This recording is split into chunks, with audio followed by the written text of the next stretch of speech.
C'est la fin d'un rêve pour l'industriel français Vincent Bolloré et puis la fin d'un feuilleton judiciaire au Bénin. Alors souvenez-vous, il y a 2 ans, la justice béninoise ordonne au groupe Bolloré de cesser immédiatement ses travaux de chemin de fer au Bénin sous peine d'amende.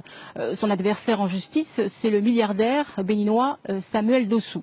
Le patron du groupe pétrolin affirme que Bolloré lui a volé son projet de rail entre le Bénin et le Niger.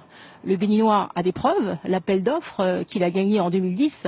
Alors, que s'est-il passé? Eh bien, le groupe pétrolin a bien fait appel à l'industriel français comme partenaire technique, mais le nouveau président élu au Niger en 2011, Mahamadou Issoufou, ne veut pas entendre parler de pétrolin et demande à Bolloré de passer au premier plan.